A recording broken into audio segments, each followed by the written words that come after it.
All right, okay. Hold up. We'll have to launch this. So I have to open this. Unfortunately, the YouTube audience might not be able to hear this. Actually, first of all, what video is this? Bro wants me to watch this video. Holy crap. D still doesn't understand OVERGUARD. Hey everyone, Cool Kid here. This video is going to be a sequel to a previous video of mine titled DE Doesn't Understand OVERGUARD that I 1 hour long? Jeez, bro. released about a year ago. I do recommend you watch that video before this one, but if you don't want to, I'll give you the SparkNotes version of it here in a second. I also want to clarify that I don't think I can make the game better than its developers. This is just my opinion based on what I've experienced and observed as a fairly long-time player of the game. Okay. Because the original video came out so long ago, lots has changed when it comes to OVERGUARD and the state of crowd control in general, so I wanted to make this video to check in and see how things have evolved since then. Real quick, let's recap what the original video talked about, both for the new people and as a refresher. The past. I could put subtitles. Maybe you guys can hear, right? They released the Eximus rework with Angels of the Zeramin. They introduced a mechanic. Angels of the Zeren. That's exactly what he said. Angels of the Zeren, not Zeramin, boys. It's a. All right, I'm gonna come here. There you go.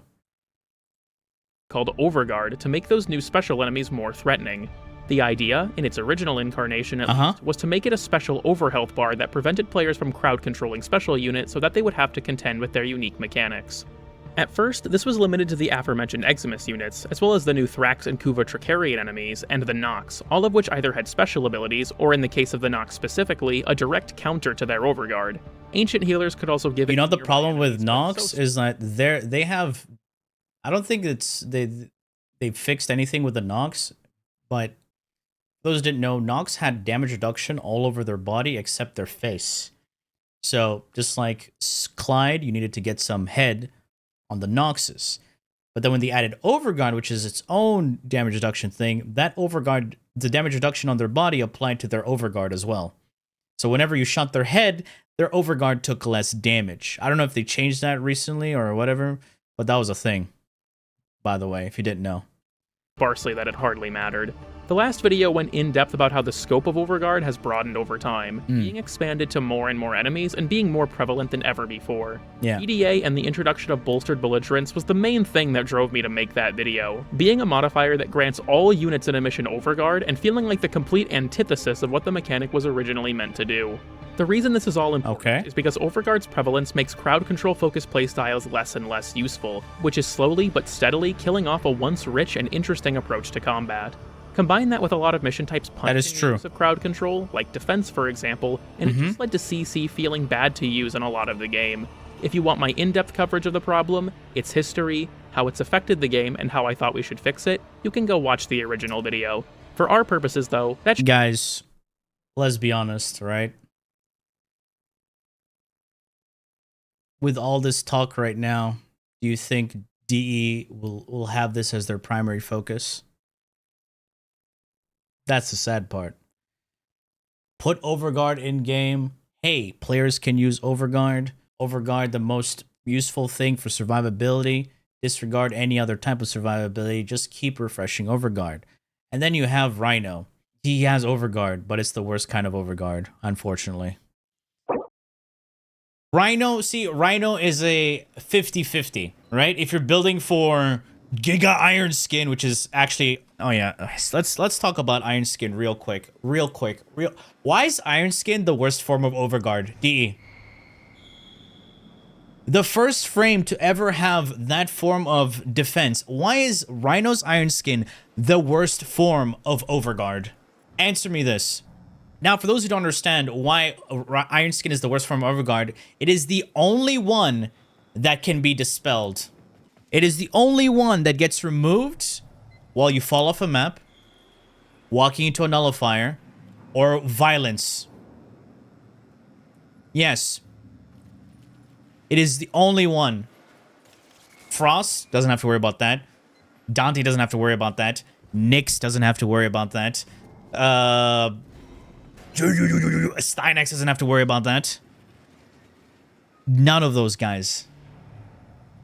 It's only fucking Rhino. Why? Why, dude? And Rhino's the only damage buff that cannot be recasted. That needs an augment. I was like, what do you mean? You can recast Eclipse. You can recast Vex Armor. You can recast Zata's Whisper. You can recast Amp. So, that original video came out right after the release of Dante Unbound in March of 2024. Since then, we've had 3 major updates that have all made significant changes to the game. But first, I actually want to touch on something I should have addressed in the original video. Okay. During the segment where I talk about how long it had been since our last CC-focused Warframe, I failed to mention that Hydroid and Inaros maintained their CC emphasis post-rework. They aren't new frames, so I wouldn't have counted them anyways, but it does show that DE wasn't pushing the playstyle out of the game on a kit level. There's nothing to be updated with Saren. Rework Loki even more confusing, but that's besides the point. The Jade Shadows. So, after Dante Unbound, we got Jade Shadows in June, which made a lot of significant changes that directly affected this topic. I'm in Jade's belly. I'm Jade's baby, guys.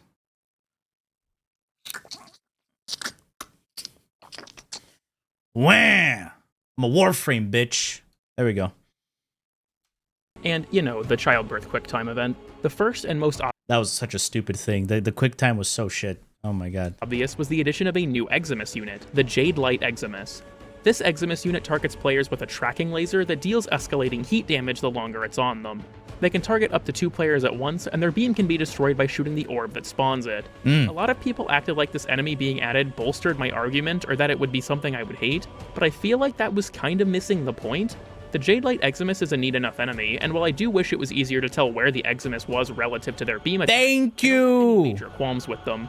They didn't increase the prevalence of Overguard or anything like that. It just Dude, the one thing about... So Jade Eximus is not a bad enemy whatsoever, but the Jade Eximus functions like very shit PoE enemies that attack you off screen. So you're sitting there...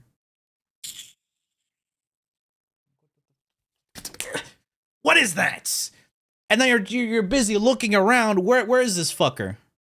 Right? He's just over there, like behind like so many freaking doors, and he hasn't even appeared in front of you yet. But he's attacking you off screen. So I'm like, why? How can he attack me without even seeing me? All right? It's so stupid. gave us more Eximus variety, which I'm personally fine with. Operation Belly of the Beast did spam the ever-loving hell out of this Eximus unit, which made CC pretty much a no-go, and that did suck. But because it was a limited-time event, I don't find it to be indicative of some kind of fundamental problem in the limited-time event, he said. Beyond the new Eximus type, we received 2 direct counters to Overguard. The first was a rework to the magnetic status effect, which was expanded to apply its damage increase to both shields and Overguard, starting Magnetic still sucks. Just saying, magnetic still sucks. At 100% more damage at 1 stack, and going up to 325% more damage at 10 stacks. On top of that, enemies who have their shields or Overguard broken while a magnetic proc is active will emit a radial electric proc, with said proc's damage scaling based on the amount of shields or Overguard destroyed and the number of magnetic procs on the enemy. This was a really great change that made magnetic a much more appealing option for Overguard heavy environments and also made it a top tier progenitor element. The radial electric proc is especially cool because it instantly CCs the enemy as soon as their Overguard breaks, rewarding players who actively seek out Eximus units by shutting Having it as a main element, no, but as a bonus element through like the combined mod or like a progenitor, sure. But yeah, as a main element to mod their weapons with magnetic, absolutely waste of time. Defensive layer is destroyed. Now, while the magnetic changes are great, the second major counter is the real star of the show, Secondary Fortifier. Absolute cinema. This is your pistol to deal 8 times more damage to Overguard. Absolute cinema, Arcane. You'll also grant yourself 1 Overguard for every 100 points of Overguard you remove from enemies, up to a cap of This 15,000 this Arcane literally just made Cascade even easier. Oh my god. Overguard. While this Arcane does have its limitations, namely that it only works on your pistol, it fundamentally changes the player's relationship with Overguard as a mechanic. Now when you see an Overguarded enemy, you can not only strip that defense super fast, but you're also giving it to yourself, which allows you to essentially flip the script and make you immune to the Eximus unit's bullshit. I mean, think about it. The vast majority of Eximus abilities don't really do anything against Overguard because it makes you status immune and grants you a gating window. Energy leeches can't magnetic proc you, Arson Eximus can't light you on fire or knock you down, Also, Blitz Blasts won't knock down and will have their damage eaten by the... Also, hear me out. Here's a very niche but super benefit to having Overguard. Enemy toxin weapons, enemy heat weapons, any enemy bonus elemental damage, and energy drain modifiers in disruption don't matter when you have Overguard. Yes, Overguard. So energy drain from conduits function like a status effect. So if you have Overguard, you don't get energy drain. Because this was a thing before Overguard was an actual addition to the game. Because when I did Disruption with Rhino, I was like, hey, my Iron Skin lets me resist energy drain. Yeah, I didn't even know. So this was before Overguard. It was just like Iron Skin as an Iron Skin, not Overguard Iron Skin. Because when, doing Disruption with Rhino was just like, energy drain? What's that? Nothing. It doesn't do anything to me. Only to find out that that coding transferred into Overguard. So now, if you have Overguard, you're not affected by any energy drain modifiers. Overgate, Venomous Eximus can't get under your Overguard to reach your health. Toxin damage. Light Eximus can't trigger their heat proc, which massively reduces their damage. And Shock Eximus units already didn't really do anything. There are a few exceptions to this, though. Leech Eximus units can't drain your health, but they will still... Oh yeah, they also stop the... You know those little annoying kids in EDA or... Are they in Netrocells as well? Anyway, you know those little ghost kids with a red circle that follow you? Yeah, those fuckers can't kill you because you're immune to their damage. Themselves and allies by taking pretty good. Overguard. Arctic Eximus units also aren't affected by player Overguard at all, both because their bubble is a purely defensive ability, and because for some reason their slow aura still works through Overguard. These slow auras also stack, which is super annoying, but we'll touch on that later. In a funny way, Secondary Fortifier lets you become the Eximus, shutting down their crowd control. Look at me. I am the captain now. By giving the Overguard to you. The last thing I want to mention is the addition of the Ascension game mode, which is split up into 3 phases. The worst game mode in the game. Elevator, and Escort. All 3 of these phases benefit greatly from CC, and while damage is still incredibly valuable, especially for getting batteries in the elevator phase, CC is a remarkably relevant and useful option here. I'm very glad to see how CC-friendly this mode is. It very much feels like they designed the game mode with those types of abilities in mind, which is fantastic. So, overall, Jade Shadows gave us a new Eximus type, but also a lot of powerful on any secondary, my man, and a game mode that lets CC shine. This was a great update for crowd control, though a lot of the counters to Overguard are still... I'm sorry, YouTube audience, you can't really hear any of this. Synergize putting Fortifier or Magnetic on your loadouts with CC frames to help them get their kit working more effectively. This is more of a minor footnote. You'd have to read. This Eater's era of hotfixes, Netrocells... Yeah, I don't even see the YouTube audience typing, man. ...in the ring to make progress when getting kills. Previously, enemies had to be in the ring to count towards the progress bar, but now so long as the player just said peace in the ring, it'll track.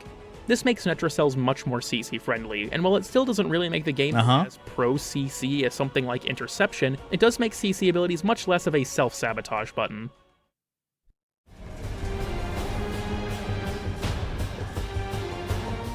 So, now let's move on to Kome and the 5 Fates, which was YouTube style, you know, they can type, that helped expand crowd control. You feel the YouTube audience while you swap to Twitch? Damn. All right, is any of the original YouTube audience still at YouTube, or did they come to Twitch, or they just decided to peace out? Some lo-fi music at least. I don't have anything linked to that audio channel. We'll work something out next time. Effectiveness. The first thing I want to highlight is actually the Nova rework, which brought with it a small but important change. I wonder if I do, just for this portion of the video. All right, let me see if I do this. Channel 6 audio, enable that. Previously, damage vulnerability abilities varied a lot when it came to Now, how YouTube, they can you actually guys hear it? affected. Some worked on overguard health and shields, some only health and shields, and some only health. Why do you have to read? This was standardized to allow all damage vulnerabilities. Usually, you know, some videos have songs, so we turn it off for copyright issues. Increase damage to overguard. Now you guys can hear it? You can hear now? Oh, there they are. Go ahead and show on screen now what abilities were granted this buff. So beyond that, we have one of the biggest pieces of the update, Companions 2.0 Part 2. Okay. This did so much for the game that I can't hope to cover all of it here, but the important thing for our purposes is the addition of Beast Claws. These were a new weapon type that allowed Beast Companions to have moddable weapons. To be more specific, this affected Kubros, Kavats.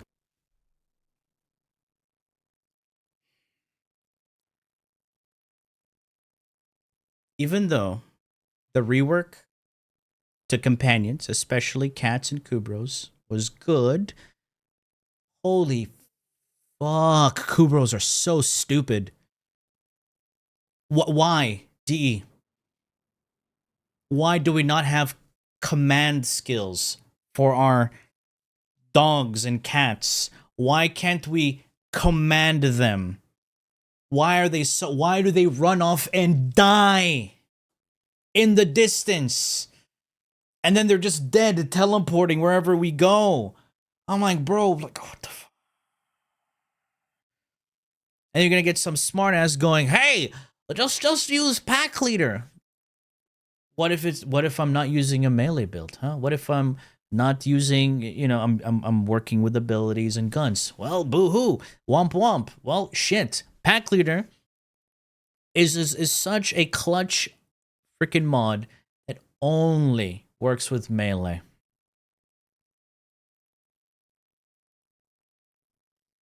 Just for the love of God, just remove the whole death mechanic from the dogs and everything. Prime region, only sentinels. Actually, only robotics. Kubros are too stupid for that. The only thing, yeah, that's why the Panzerwelpefeile is chilling, right? It dies, it goes here. The reason why the Sentinels die way less is because they're always with you. They're not out there getting their face blasted by enemies. Yeah, this is why Sentinels are just far superior. Yeah, like, just make them like fucking Paimon or something. Actually, no, wait. Let me finish that sentence properly. Make him like a floating entity that doesn't talk, for the love of God, and doesn't take damage, but is just there to be a utility. And if we can have it and we can command it. Ooh, good thing. Ah, there we go. There you go. That's better. There we go. Predacites, Vulpaphylas, and the Helminth Charger. In addition to moving a lot of damage mods to these claws and away from the companion itself, we were also introduced to posture mods, which are essentially stance mods that modify the companion's behavior.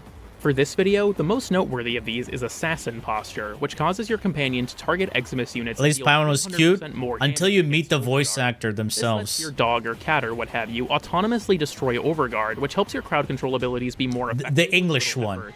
Throw this on with something like Duplex Bond, and you can have a whole posture. Cringe and unhinged human being, by the way. Open Eximus units like tuna cans. Even beyond Assassin Posture, the Sunika Kubro also. A lot of people, especially the YouTube audience, don't know this, but I had an interaction with the actual voice actor the Paimon voice actor. That made me just go, whoa, they're that type of person. Okay, time to distance myself from them because Looney Tunes. Was there a setting to mute Paimon? You'd have to mod the game. You play it in Japanese? I mean, okay, yeah. Ehete nandayo, right? Yeah. It was something else. That interaction was just character history, you know, I don't know what to say, man. I will tell you the story after. Also received a major overhaul to its unique. If you want to know, just ask. One of those being Unleashed. This precept was changed to also make the Sunika focus on Eximus units and deal a further 300% damage to Overguard. If you were to combine Unleashed with Assassin Posture and maybe even Duplex Bond, you'll find that this dog is capable of blowing up Overguard incredibly quickly, making it the de facto anti-Eximus companion.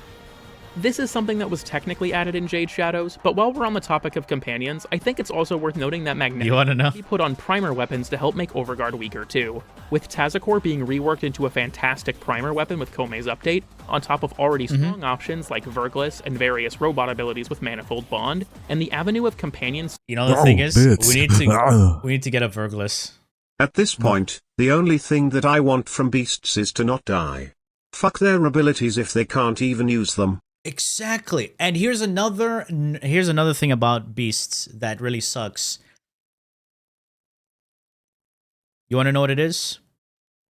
They don't have Manifold Bond. That mod completely changes everything with companions. Everything. Ayo! What the heck with the gifteds, dude? Thank you so much. Guys, if you got gifted, please sure to touch him in the no-no parts. Thank him. That's how you thank people nowadays. You look a homie and you touch him. Thank you, dude. Oh. But yeah, Manifold Bond. Imagine if your other companions, like, you know, your freaking Kubros and Kavats have them. Why don't you have them? Softening or even breaking Overguard was made stronger than ever. A big point in the last video about this topic was how it felt like we weren't ever getting any CC-focused Warframes, and shockingly, this update bucked that trend with the release of the titular Komei. While much of her strength comes from her decrees, her 1 and 4 are both very CC-focused abilities, which was really awesome to see. I know people have very mixed opinions on Komei, and if only Komei, here, this is how to make Komei better. Watch, I'm gonna do 3 changes. Remove RNG. Have the one hit targets multiple times to trigger different types of elemental damage. Right, was that 2? Oh yeah. That was 2. And then the last one, right? Last one, improve her animations. All right. Oh, here. Actually, I'm wrong. Not improve her animations. Just her second ability is garbage. There you go. Because it is her best and worst ability. People don't get this, but it's literally her best and worst ability at the same time. How does that even work? How can you have something so good, but it's also so bad? Because the way you need to do it, the whole decree system just doesn't work for this game. In this game, like right here, it works in Daviri, but not in this game. You're saying skill issue, my man. Here, what if I tell you? I don't think you understand this, right? Every time you get a new decree, the thing goes on another cooldown. You can't decide what decree you get. In Daviri, you get 3 choices, and you can re-roll them. This one gives you random decrees that could fuck up your build or do nothing for your build. So you just have a dead stat on your build right now for the next 2 minutes. And all you had to do was some stupid challenge to give you nothing. But then people's complaints are like, but you just have to play her in the mission for 4 hours. Then you can get all the good stuff. Why?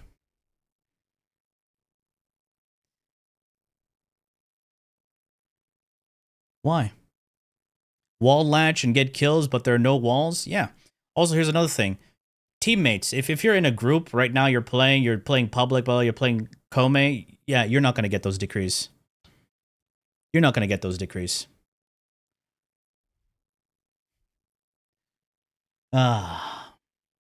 So this is what I'm saying. She's a bad frame. Poorly designed. Very badly designed. Lavos, being janky as he is, he's a million times better than Komei. There you go. Lavo. Sorry, Lavo. Her damage is lackluster. It's not here, guys. You don't need to have damage to be a good frame. You can just be a good utility frame that gives, I don't know, better usability with weapons, and you can be a million times better than what she offers. What you're playing is shit. As long as you can acknowledge, hey, listen, I like this shit, so let me enjoy my shit, right? As long as you acknowledge that, it's fine. But don't call shit good when all you did was poop and put perfume on it. Look, no, don't do that.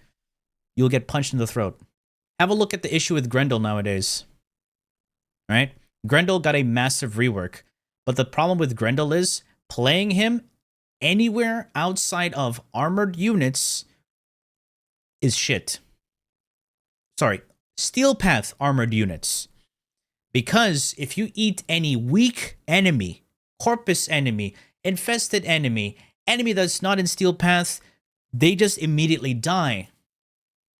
Because you just digest them way too quickly and you can't even use your abilities. This is why Nourish is already a million times better on any other Warframe, because you don't need to eat any enemy and you don't have the negatives. You have to look at things objectively, guys. Stop living in a world of emotion. All right? Look at things objectively.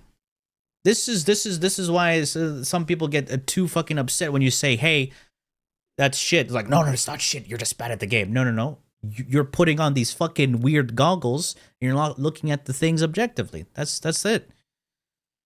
And this video isn't about her. I just want to highlight that Here you go. Critical melee hits. Grant blah blah blah blah. Damage for 7 seconds. Let's say you're running a gun build. This is useless for you. And what if your melee is not there to deal any damage and just for utility? that the release of these CC-focused tools in her kit You know? was really refreshing after all of the kill enemies in a line frames we had been getting. Just an example. Of course, she was kill enemies in a circle. The new mission type brought with this update, Shrine Defense, is another node that is remarkably CC-friendly. Essentially, you have to prevent infested from entering these circles so that offerings can be generated, and once you bring 5 to the Kome statue, then you fight a boss. CC is very... Why is Omamori, which heals like 60 HP or shields at a 50? Yeah, exactly. Why is it 50% chance? True. Even so, most pressure for damage emerges on the steel path, and even in that environment, Gamba just ruins this frame. Keeping enemies from slowing like, down the and plus her fucking, So, yeah, to decree. recap, Kome's update gave us a big buff to several damage vulnerability abilities, made companions much better at seeking out Eximus units and killing Overguard, gave us our first CC-focused frame in ages, and gave us a very CC-friendly mode. Now, at this point, I know what you're probably thinking. Cool Kid, what the fuck? The title of this video Yeah, says what that the fuck, still man? doesn't understand Overguard, and yet this entire time you've been going over changes they've been making that have been actively addressing the issue. This is true, and honestly, if I'd made this video right after Kome, I would have named it DE Does Understand Overguard. Oh. We have one more update to get through. The update where it all went wrong. Warframe 1999. Oh. I have my own gripes with 1999. To start, I want to talk about the positive changes this update made in regards to crowd control. Most obviously, Nyx was reworked, keeping her strong CC identity while modernizing her kit for the current state of Warframe. Her Psychic Bolts can now also steal Overguard and grant it to her, but they steal very little Overguard, so it isn't really that strong as a direct counter to it. Instead, it's more of a vessel for granting Nyx Overguard instead of a way to easily destroy or remove it. Yeah. New magnetic mods were also added, which makes taking advantage of the magnetic status buff much easier and more accessible, which was a phenomenal addition. True. The new game mode, Legasite Harvest, is what I'll call a CC-neutral game mode. Crowd control can help keep enemies away from Kalimos, which is really valuable, as that means they can't contest her and slow down the progress of the mission. Thing is, killing enemies also accomplishes this, and has a chance to spawn pickups that can be brought to Kalimos to further speed up the mission. Basically, CC is a viable option here, but damage is undeniably more effective. Of course. CC the sort of easy way, and damage the fast way. Listen. Guys, here's the thing. Would you rather... Now, I'm asking people, let's say you just came back home from a long day at work, right? Your girl be like, I need to do this, I need to do this. You didn't do this, blah, blah, blah. And you're like, okay, listen, baby. All right. I'm gonna do this. Relax a little bit. All right. Okay. Now you sit down. You boot up Warframe. Right. And then you have your other window here. Some dude talking about, hey, damage. You're like, damage, right? Well, you want to get into the game, play the game, do what you need to do because you don't have enough time, right? So what are you going to do? Take a suboptimal build that will make the task that you need to do 10 times longer. Or do you do the smart thing and go for the kabloomy build that makes everything way easier so you can move on to the next objective or the next task at hand? Which one would you rather do? You feel attacked? No, this is the truth. Because most of these builds and Warframe builds that are being made, they're not for your hardcore players or people who like to... No, they're for the casual player base who just don't want to waste their time investing into things that, they won't like.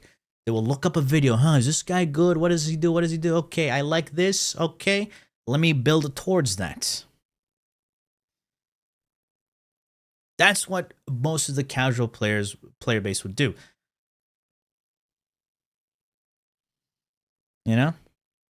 That's your reality. Yeah, like, I understand this. Because I have friends, like, what they do? They come back home. They just boot up a game that they want to play. They only have a few hours in the day to play, what do you call it, PoE. They're jamming. They do a little Marvel Rivals here on the side, and then just move on. Because they have they have a real life to deal with. Good cock. 0. You as a casual player approve? Yeah, exactly. Because this is and you get some fucking turd faces like, why do you have to say it like that? Why do you have to repeat this? I already know this. Okay, listen, retard. Just because you know something doesn't mean other people will know it as well. Okay? Just saying. There are some things which are common sense that people should know right away. Like, where do I get this, or who's new thing, where to farm something. Yeah, come on, you just go look on Google or whatever. You come to a freaking build video, don't ask, hey, so where do you farm this mod? If you're missing it, go look where it drops, I'm not gonna, no one's gonna make a build video and say, okay, so this mod drops from here, okay, and this is why we do this. No, that's just... Yeah, that's fucking weird and cringe. That stuff you figure out yourself. But when it comes to damage or why certain things work together, then yeah, you need to explain it. Just saying. The suggestion I made for overhauling Disruption, so I don't really take any issue with this approach. As long as CC is an active... Overhauling Disruption? Ooh. I'm perfectly fine with not every game mode being tailored specifically for it. Okay. Now we get into the bad stuff. For one, Eximus unit spawns in Holvania are massively increased compared to the rest of the game.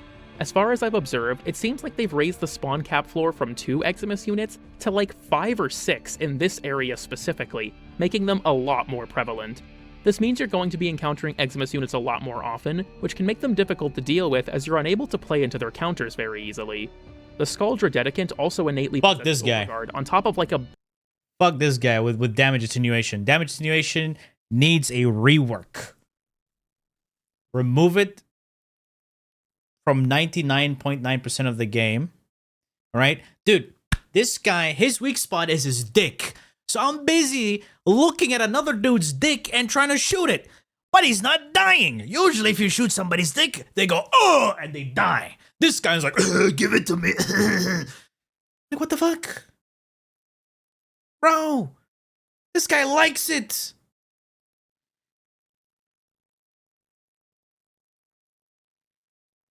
Fuck.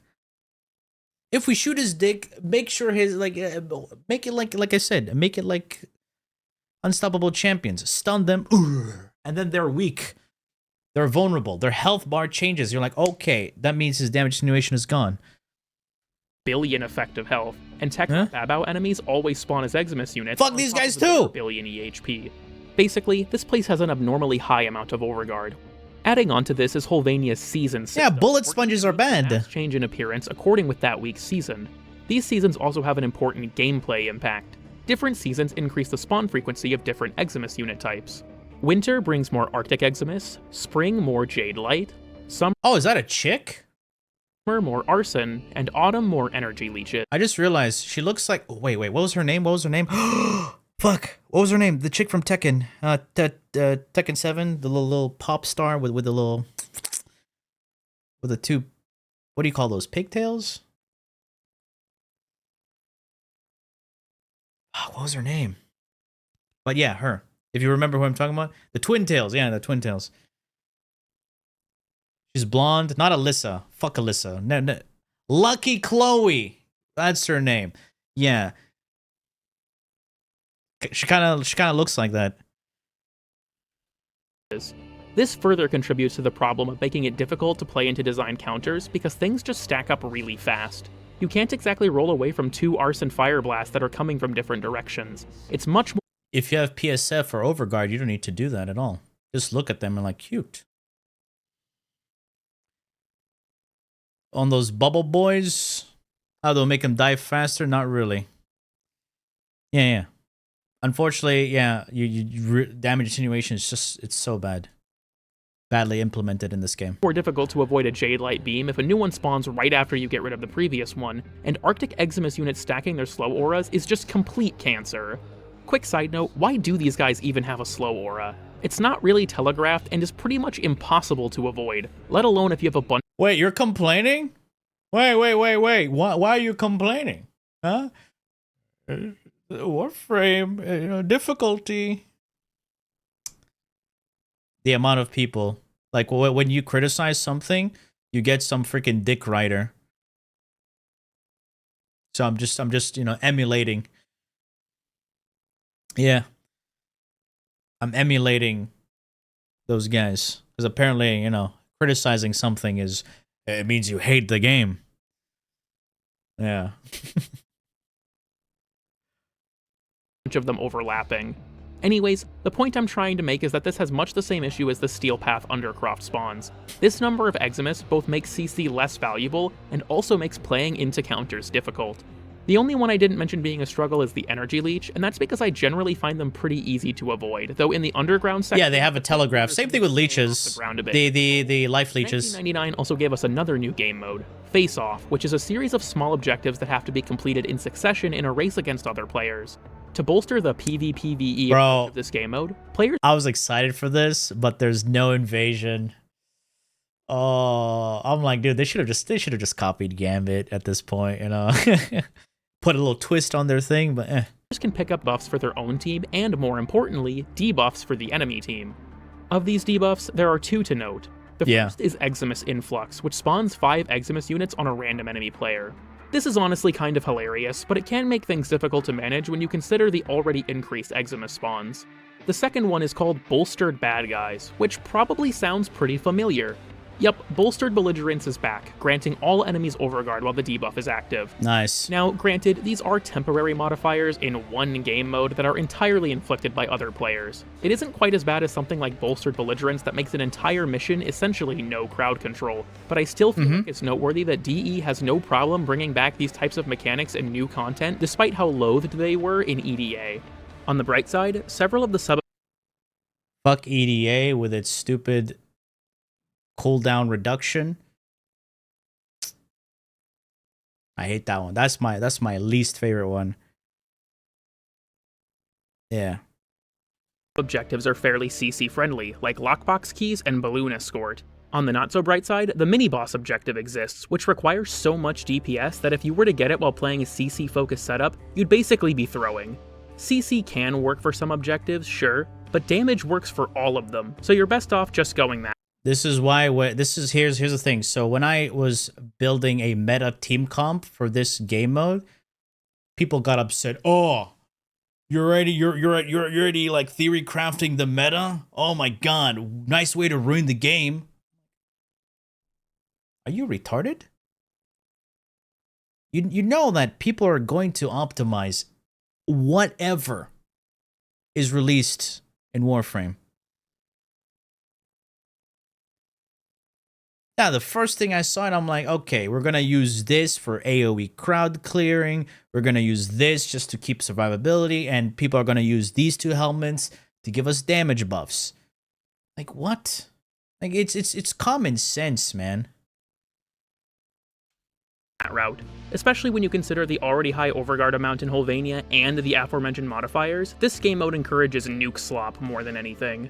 Another big thing that happened in 1999 was the Ancient rework, which actually addressed a lot of my ideas about the Ancient healer. They now no longer provide overguard, instead releasing a pulse every 15 seconds that heals allies in 10 meters for 20% of their maximum health. Oh wait, they don't? Status effects.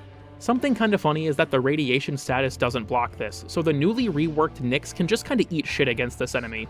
Wait, no, wait, you can't radiation proc Ancient healers anymore? Dude, fuck Ancient healers, man.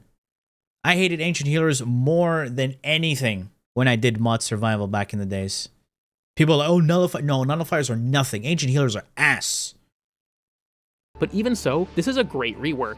It makes the Ancient healer an actual healer and dials back the overguard spam. Disruptors also lost their disruption aura, which did actually block certain CC abilities. This is all fantastic and addressed one of my bigger points about counter mobs in the last video. Oh wait, what's... Oh. Ancient Protector. As mentioned above, we have taken the Ancient Healer's Overguard ability and moved it to a new unit entirely. The Ancient Protector. Players will encounter this new enemy wherever the... wait. So it's a new Ancient enemy. I just thought it was just the Ancient Healer. I didn't know, like, okay. Oh yeah, I just one-shot this guy. I'm blocking, I'm reading it. Listen. Look at me. All right. So yeah, I just one-shot these guys that I realized I thought that was just the other Ancient Healer. Yeah, I mean, these guys are fucking easy anyway. Oh no. Yeah, I thought these were just the Ancient Healers. Oh, So, the Ancient Healer's Overguard gimmick is now a new enemy called the Protector Ancient. You remember all of the weird quirks and flaws the old healers had that made them strong in theory but not in practice? Well, this enemy does away with those flaws and instead is just a lot. You'll see what I mean. So, how these guys work is that they periodically release 4 pulses that grant nearby enemies 200% of their maximum health as Overguard per pulse, up to 800% of their health as Overguard. This Overguard decays at a rate of 5. Oh, it decays. Meaning it all goes away after 20 seconds. The interval between pulse releases seems to be about 30 seconds, so there's 20 seconds of Overguard and 10 seconds of no Overguard. Okay. Here are where the big differences start to kick in, though. Alright. Enemies do not lose their Overguard if they walk out of range of the Ancient, or if the Ancient dies. The Ancient also grants this Overguard regeneration to itself. So we just one-shot them. Okay, cool. Not only that, but multiple Protector Ancients can also bolster each other, and while they can't increase the Overguard cap, if they overlap on enemies, they can stack their regeneration, meaning that 10-second or so window of no Overguard can just cease to exist if you have too many Ancients. Oh yeah, these Overguard pulses are also not restricted by line of sight, because I guess only Corvex has to suffer with that kind of thing. Man, Corvex, man. That guy. That guy.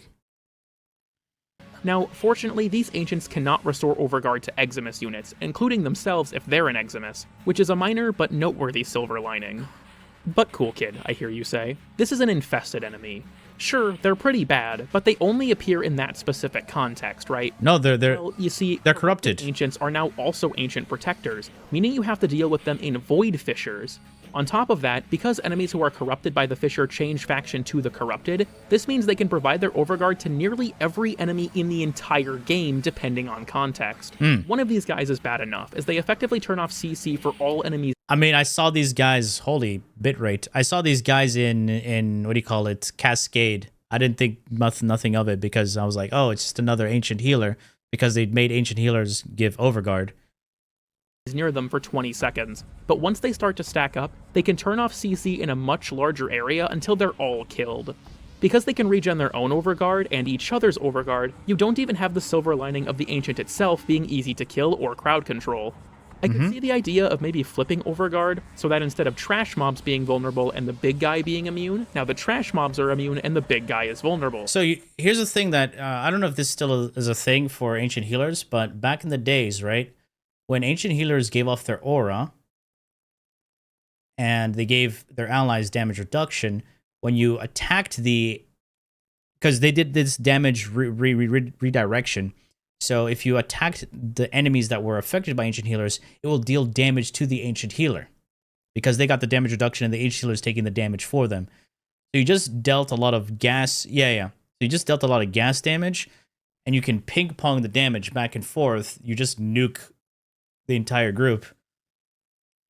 That was a thing back in the days. They fixed the bug where you can give Overguard to Thrax Ghosts. What? I don't know about that. But no, this enemy just makes everyone immune, and it makes playing CC focused frames and Void Fissures awful. I like playing Kome in Endless Fissure runs. It's really the only place she excels if you ask me, and this enemy has had an immediate and immeasurable negative impact on my experience in that environment. It's so odd to me that they'd rework several CC focused frames and even add a new one, and then added this enemy that just shuts those abilities off entirely for all enemies near them. See, I don't think he understands the way DE does things, and they don't have an actual plan when they add certain things. Because here, I'll explain what DE does, right? So I'm not making fun or anything. I'm just saying this is what we've observed over the years. Release something new. Something gets really popular. Oh, okay. Let's release something else. Maybe they'll like that. No, the old one is still popular. All right, let's tone down the old one. Maybe the new one will be popular. Oh, nobody likes the changes? We'll release another new thing. This thing becomes popular. Way popular than the previous one. Ooh, we don't like that. Let's tone this down. And then this thing becomes popular again. You see what happened there? See what happened there? And they're like, oh, we don't like this thing. Let's just release another thing. And then it just keeps on taking its old place and going in a circle. And now I feel like they've gone completely mask off. They're like, hey, new thing is out. Yeah, the old thing sucks. New thing is better now. Oh shit, melee influence? That is good. What about in this is good. I like this. This is really good. D, is there anything else that can, compete with this? Because melee influence on every single melee is getting really stale. Is there a way to change this? No. Oh yeah. By the way, let's nerf Eclipse. Why? Why? You can have Roar. You can have Nourish. We'll nerf Eclipse Helminth. What did Eclipse even do to deserve this? Nothing. But here's melee influence.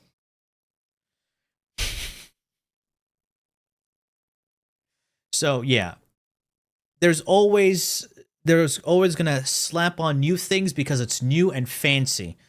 New and fancy make people happy. They come, they play game. New, fancy, this is cool. I'm just gonna go back to what I used to like playing. Because at the end of the day, not everyone will flock to the new thing. People only flock to the new thing when it has become very popular and has completely replaced whatever you used to like to do.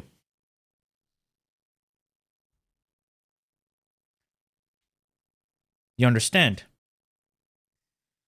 People who used to like playing slow-paced playstyles, being a bit tactical. There's no point being tactical in Warframe, by the way. All of that have completely changed into zombies that just do bonk, bonk, bonk, or swing, swing, swing, or charge incarnate and go. That's it. That's what's happened nowadays. And people who used to be scared of playing the game and scared of enemies killing them, they have two ways to survive: Overguard or Revenant. And this is why Revenant has become the most used Warframe of 2024.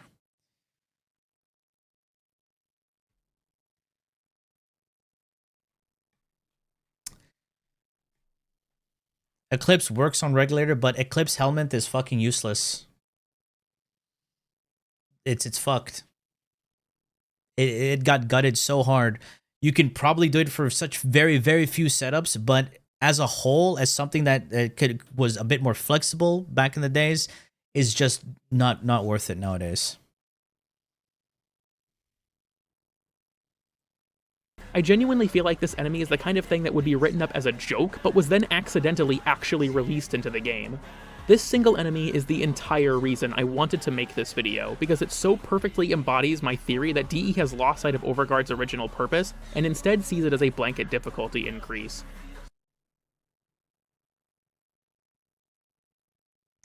Is he finally seeing the light? Is he finally seeing the light? Man, guys, cool kid, you gotta be careful. You can't be too critical of the game, huh?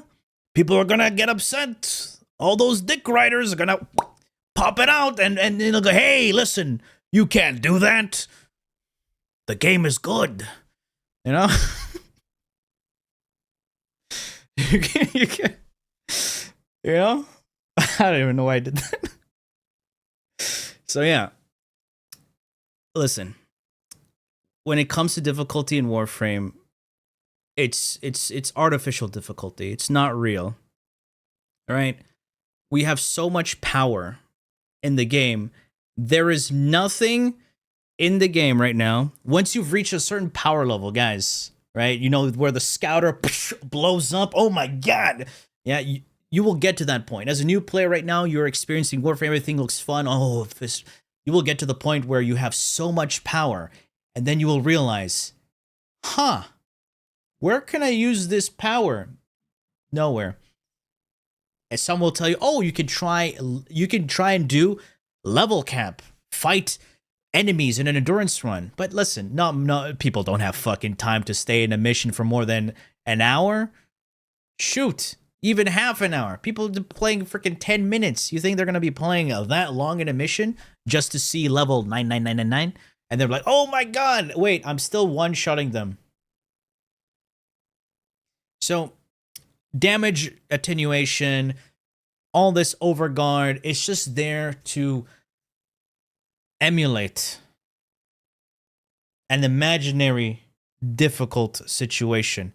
Because, again, in Warframe, used to have really fun interactive bosses. When I say really fun, back in the days. Now it's just, we forget about that. Eidolons, prime example. It's one of the only bosses in the game that actually has gear check and a mechanic to it. I bet most people in here don't even know how the mechanics work for Eidolons. Because it's such a dead game mode by now that nobody really focuses on or even dare touches it. It is the actual only thing in the game that's close, so close to a raid in Warframe. The second boss fight that actually has mechanics is Profit Taker. The problem with Profit Taker, right, is like you can just go in anytime, right? It's not an actual event. Ooh, you have to prepare for. Ooh, we gotta get this team. We gotta get this. No, you just go in and you just fight the guy and you get out, right? But it still has mechanics. You never liked Eidolon hunts? Yeah, it's fine. It's fair. That's what I'm saying. A lot of people won't even know the actual mechanics to an Eidolon hunt because it actually has a lot of... There's so much nuance in there. You have... Dude, like the amount of things that you have to know, the knowledge that you need to know in hunts, like force spawning, designated spawns for Vomvolus, how many Vomvolus can spawn with each teammate, how many lures you need to get for each set of hunts, you know? You want to get this lure first, which one is a closer lure? Depending on which spawn, you can either go get that lure and this lure and that lure, come back just in time to charge capture where the Vomvolus will spawn because some spawns are bugged. They can end up spawning in fucking Uganda. Dude, all of these things really intimidate your casual Andy because they're like, oh my god, I have to know all of this just to hunt Eidolons? This is so much. And people get so like upset, like, because I made Eidolon guides in the past, and people are just like, why can't you make an easier guide? Because it's not that easy, right? If I wanted to make an easier guide, hey, take amp, take gun, Shoot Eidolon shield with amp. Shoot a thing. Huh? It go down, go, Arr! Make sure lure blue. Eidolon stay one place. Repeat. Right? If you make it like that, yeah. But otherwise, it's the only thing in the game that actually had a sense of a challenge. But it's been trivialized to the point where it's you don't need it anymore. So I think they've given up on actually designing good bosses or having good mechanics. Now, like they're like, oh shit, new boss, damage attenuation. Yeah, good. That's why the tank boss is fucking garbage. I was so annoyed when I fought the tank boss. I'm like, this shit is not even hard. I was standing there in fighting the Apex boss, just shooting my fucking Torrid. Oh, it moved there? Okay. And it moved here. Okay, here it is. Oh, I have to shoot the little zits? Okay. Oh, it's done? Oh, stop. Okay, it's doing its thing. Let me shoot the ads. Yeah, okay. Bad design. I was actually annoyed. Angry a little bit. They hyped it up to be this boss, but it's just bad. Like, there's no mechanics to it.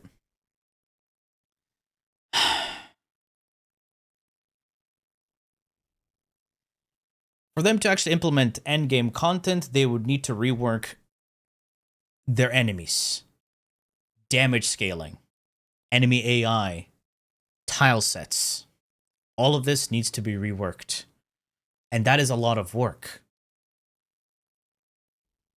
You get what I'm saying?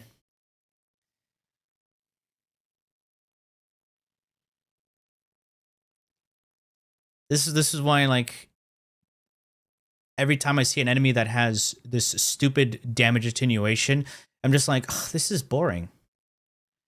Why? This is boring.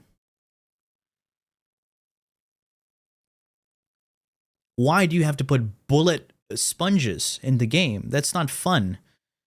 Just sitting there and going, I'm like,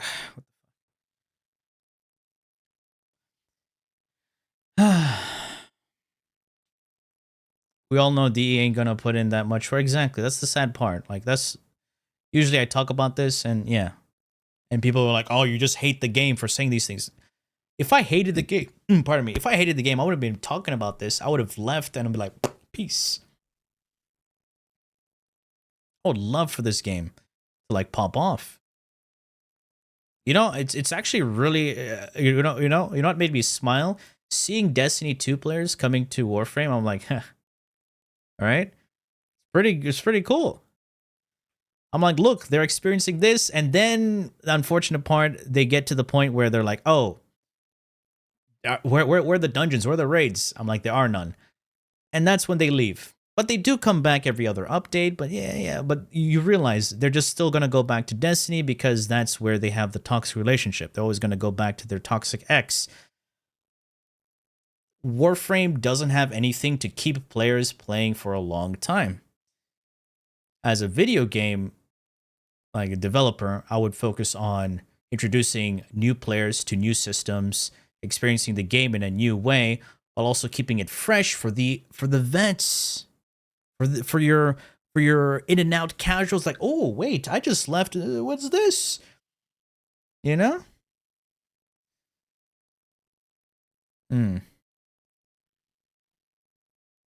It's not about adding raids. You can't just add raids. They need to tweak a lot of things before they add that.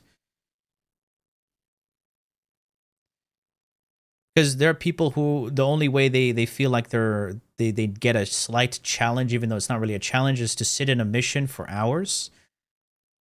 Whether it's survival or disruption or cascade, they're like, oh my god, seeing a big enemy number next to their level number, that gets them excited. I mean, that's not difficult. Especially when they reworked shield gating, it just became a fucking joke to fight against high level enemies. The only thing which actually gave me a little sense of threat is when I did disruption and you got enemy toxin weapons, because that would just one shot you regardless.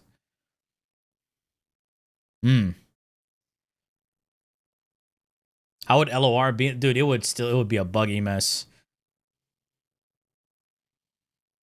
Yeah, Cascade is not difficult. And while watching this video, you also saw like when they add secondary fortifier, that made Cascade so much more easier. So Cascade was already like super easy. You go in there with your dual Toxicist. What do you do now? Put fortifier on Toxicist. Put fortifier on Sicarus. Put fortifier on, what's another one? Furus. That's another one. Furus. There you go. Yeah, Furus. It's crazy, dude. That the burst on the Thrax is disgusting. Dude, I just went there. They explode, man. Level 9k, you just, I'm like, what the fuck is this? And I get Overguard instead, bro. You know what I'm saying? I like to see more content that challenges a pair, like skill. Yeah, but the thing is, if they add... So here's the thing. The problem about DE adding difficult content and everything like that, it's not them, it's the players. Because the players, the same people who ask for difficult content, are the same people who complain, oh, this is too difficult. Because there are people who legit were upset that the 60 eyes would nullify their abilities. There are people who struggled doing the new war. Said it was too difficult. Not the new players, actual players that played the game. They said that the new war was difficult and they were complaining on the forums. Just saying.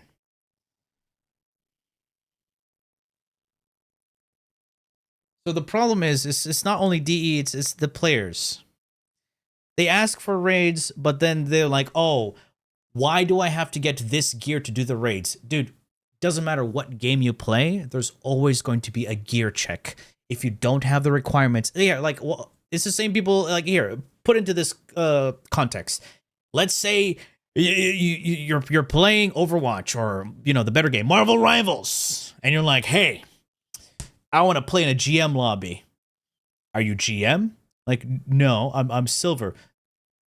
Why the fuck would you be playing in the GM lobby? You don't have the skills, or you didn't climb your way to GM to play in that lobby. See? Get the required thing to take you to that stage, and then you can do the activity. Yeah, you don't have the gear score, you don't have this. Why should you? Because as soon as you enter that place and you don't have the proper armor, you didn't level up your gear, your skills, you're gonna go in, explodes. Disintegrated.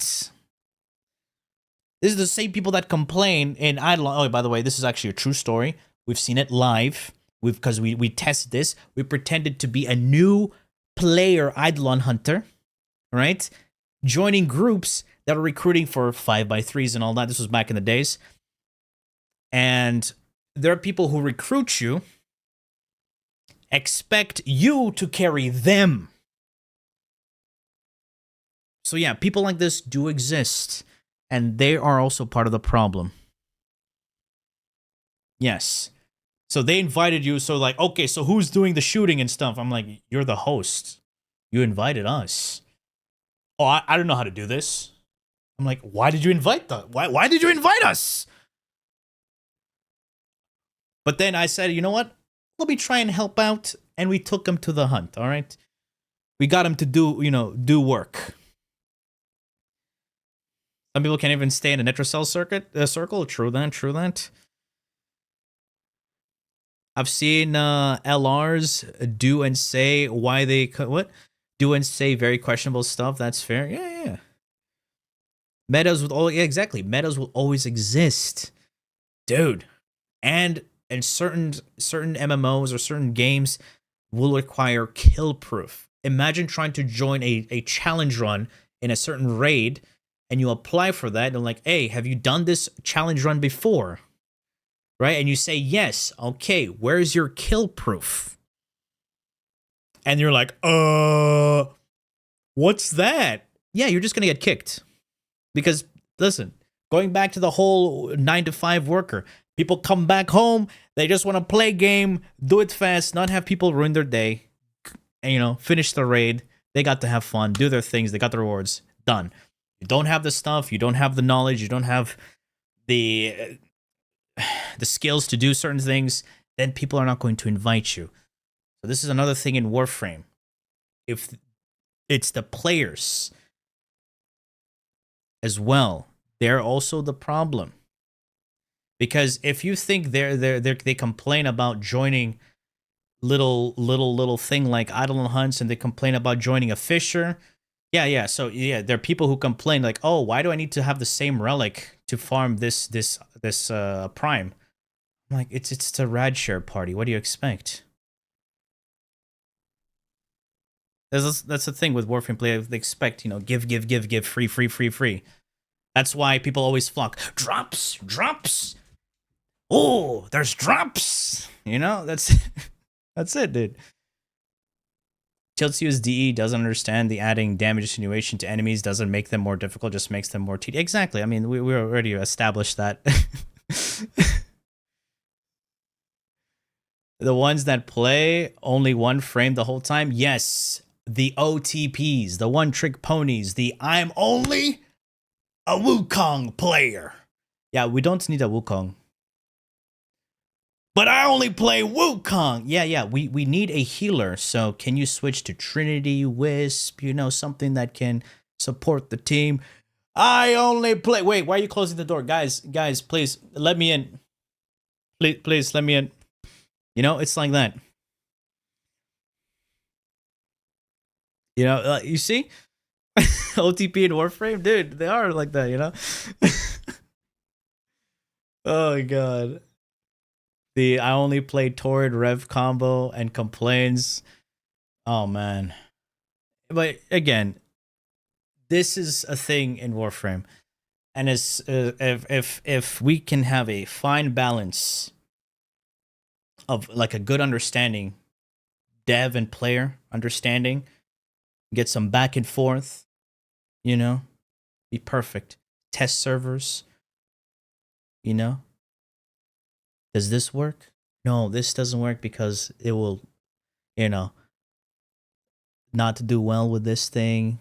There'll be a clash, you know, you don't want that. This will feel bad.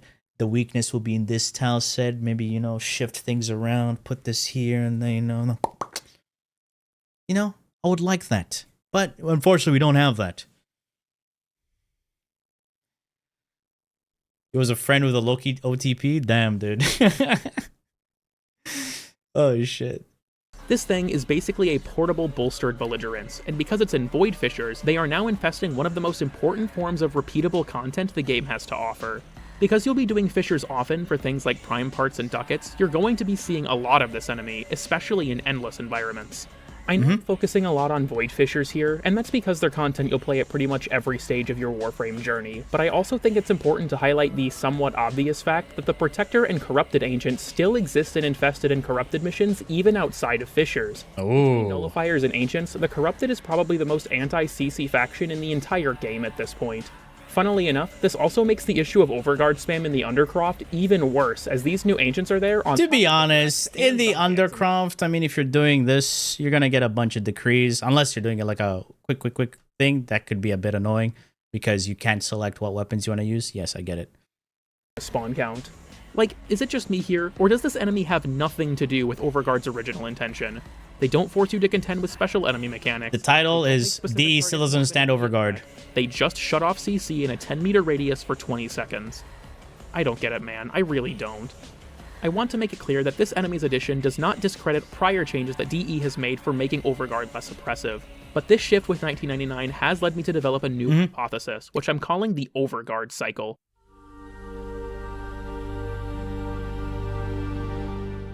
Let me explain how this has developed and how I expect it to continue.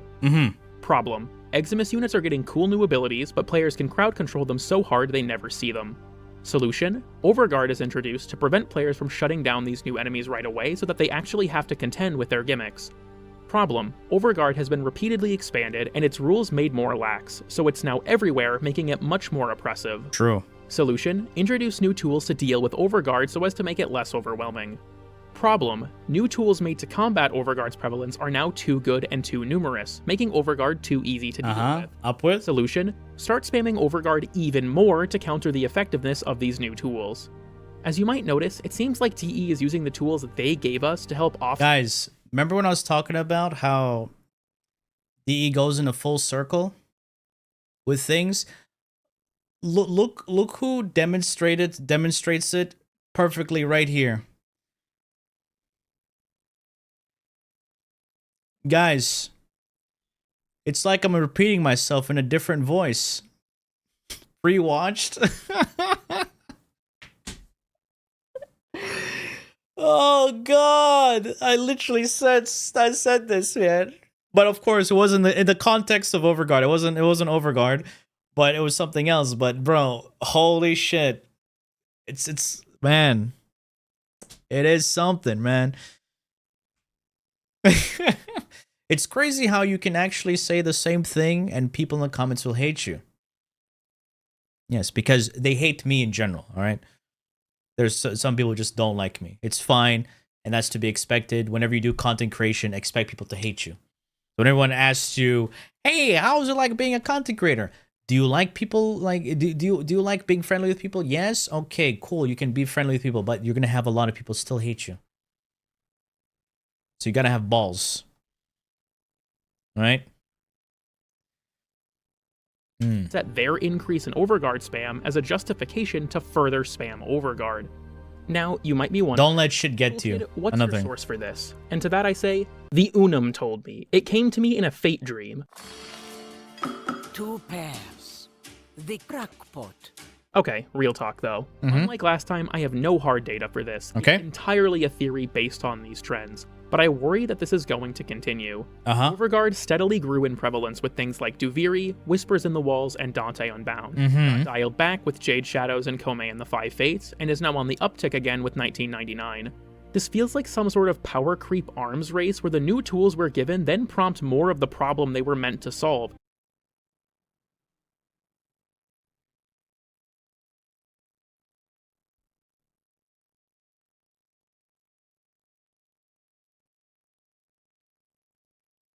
Man, it's like saying the same thing.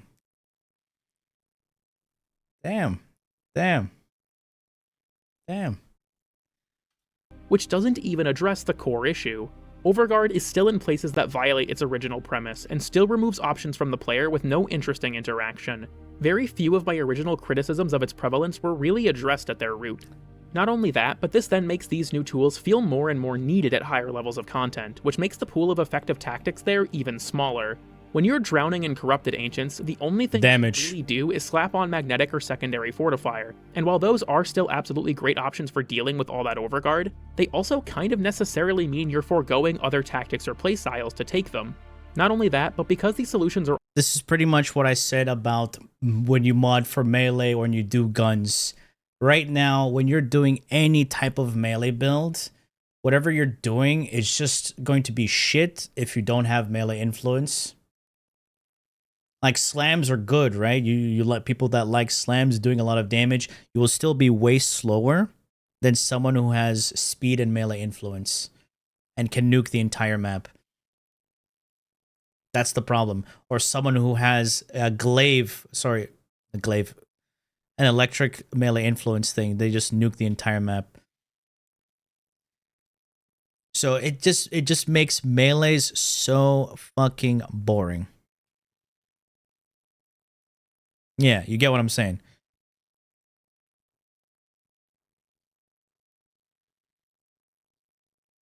Why I keep Latent with secondary fortifier for a rainy day? It makes boring. Yeah, you get what I'm saying, right? Yeah, you use it doesn't even have to be melee Nami solo. It can be any melee. That's the thing. You can, like, right now modding melee. Make sure you have a source of electric elemental damage. Slap on melee influence and then mod the weapon however you want. You want it for slamming, you want it for swing, you want it for throwing. Just make sure you have source of electric and the arcane. Melee modding has been dumbed down so bad right now. If melee influence got nerfed, I personally won't even care. There are people who be like, oh, you shouldn't say that, blah, blah, blah. How dare you say that? I personally wouldn't fucking care. Yeah. It's boring. It's actually boring. Melee influence is actually boring, man. All damage based, CC will still not really be needed a lot of the time because you'll just kill the enemy outright. Assassin posture is kind of the beacon of hope in this regard, as it lets your companion proactively break Overguard for you, though in environments with this much Overguard, it's likely not going to be enough by itself. Okay, so what is the point of all this? I like Saren more. Dude, firstly, imagine Saren with influence. That's even more disgusting. You get what I'm saying? Saren just makes any weapon better. So you just add something that's strong with something that makes things strong equals destruction. Nuclear kabloomies. You know? To show how the Overguard situation has evolved in the year or so since the first video.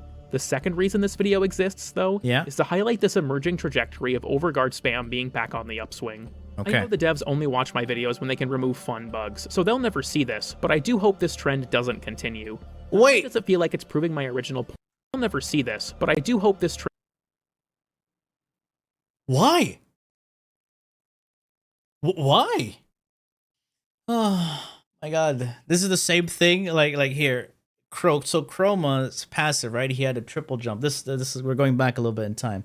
So Chroma, he has a shit passive. So DE decides to give him a shittier passive. A triple jump. So now, he was the only frame that could do this. I repeat, he was the only frame that could do this unique niche interaction. Did you hear me, guys? I don't think you heard me, right? He was the only frame that could do this. So, that allowed him to shoot a second contagion. You know, Exotic Contagion?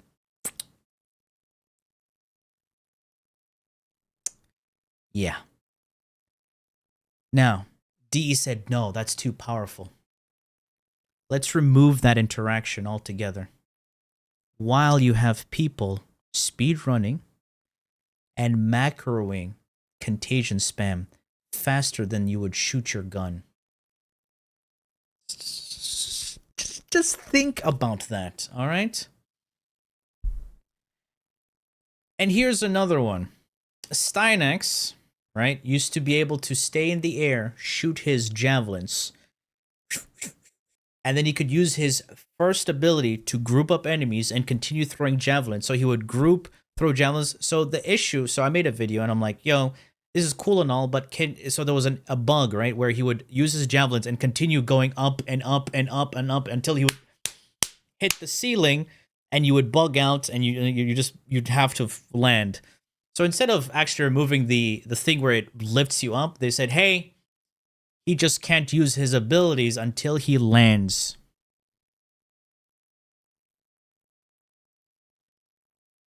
What? And then, but then you got Jade, you got Hildren, you got Zephyr, you got Titan. I mean, what's the problem of having a frame that can fly, or use abilities in the air? What the fuck? Can't have people only play him for dual contagion. Players, why play him at all then? Credits. Why play Chroma? Farming credits. Yeah, here's another one. Why fix Excalibur Umbra's bug while you can just release an augment that disables his sentience so you don't experience the bug? Oh my god. Oh. And it's literally disabling passive to give you 15% strength. So it's literally a power drift. Why? Just fix it. Same issue with auto melee. There was someone who asked Rebecca, hey, can you add a toggle so we can turn it on and off? Auto melee. And she said, just don't hold down the button. I was like, wait, what? Granted, it was a joke, right? But a lot of people didn't like that joke because it's an actual issue, a bug that still persists till today. And it would be such an easy, actually, it would be the laziest and easy fix if you just add a auto melee on, auto melee off. What's auto melee? Horrible feature. Literally play the game for you, but it gets buggy. I say reverse the augment, make the augment make him sentient and remove the sentience from the base kit.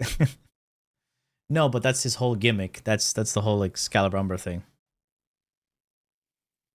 Trend doesn't continue. Not only does it feel like it's proving my original point of DE losing sight of what OVERGUARD was originally for, but it's just expanding the problem into more and more of the game. It used to be that this was only really a big issue in a few areas like EDA, but the Protector Ancient makes it a problem everywhere that a Void Fissure is involved, which is really... To be honest, I didn't notice it until he mentioned it in this video. See, that's the thing, because I like CC is not as... Include PSF effect in the augment and you'll use it. Yeah. You know what? They should change PSF to be a MR30 reward. Legit. 400-day login? Just make it MR30. Get to MR30, get PSF. And put the other Prime mods before that. Let's say Prime Shred when you hit a certain, like MR12 or whatever. Just do that. Come on, DE. Right? You know what was so annoying? There was some fucking cringe lords. They were like, they changed PSF to 400 days? I had to wait 900. So what? Dude. Who fucking cares? Shut the fuck up. MR30 takes more time than 400. No, it takes... You can easily get MR30 so quick, dude. Legit. Put PSF as MR30 reward. Like, who cares about legendary core? Like, put something beneficial for the account. Because MR past 16 is like useless until you get to 30, where you actually see a change. Oh my god, quality of life. Why is MR10? Dude, you need to be MR10 to autofill you're the fucking Ayatan sculptures. You need to be MR10 to click autofill. What? Why is that a feature? Who thought that was a feature, by the way? Yeah, I bet you didn't know that. Some of you didn't actually know that. You need to be MR10 to click autofill sculptures. So stupid, man. Oh, man. Really bad. I also feel like, while the addition of things like Secondary Fortifier and Assassin Posture and Magnetic getting buffed are all great, they don't really address the core problem. Yeah. OVERGUARD is still being spammed. And MR8 gives you helmets, true. Offset that fact, instead of just, not spamming OVERGUARD. Sure, if you're a Secondary Fortifier fan, you probably love stuff like the Protector Ancient, because at this point, you can never die. But I want to look at the big picture here. What if I play Saren? It's only getting worse, and while we're being given tools to combat this, they both don't address the root of the issue, and then also justify even more OVERGUARD spam. I worry that at some point in the near future, there will be content where things like Magnetic and Fortifier will be basically required, and CC will be all but unusable. Time will tell how things shake out, but for now, I'm a little bit nervous. Now, before I end this video, I want to clarify... Wait, who's this Warframe, guys? My goal in... Who's this guy? I haven't seen him. He looks like he's somewhat ancient. Like he existed at some point in time.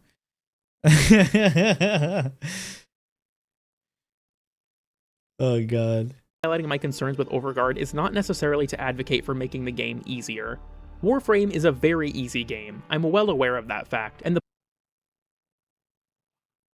point of both this video and the last one is not to say that I think OVERGUARD spam makes the game too hard.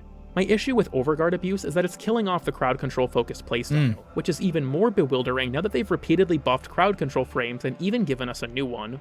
So many frames, especially older ones, struggle so much more now that this mechanic is everywhere, and it— Not to mention, quite a bit of frames that have a crowd control ability need to do a long wind up. So as they're winding up to do their crowd control, enemies are like, they can just shoot you. You're vulnerable. You're literally vulnerable during the animation. And then that brings you back, shit, now I need casting speed. And now I need to do this. But sometimes you need to do a quick crowd control to use a crowd control. That was back then. Now, luckily, we have shield gating, and you have, wait, we can get overguard for ourselves. We can do some crowd control. But unfortunately, you get overguard enemies. Mag, no. Limbo himself. Kome, where she does her little dance thing. Citrine, when she has to, do the whole stomp, wind up. And then you have Saren with her miasma. Right? The effect does not start until she's fully done with her animation.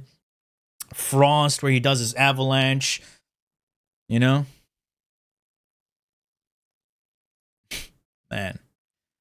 Just makes the game less fun.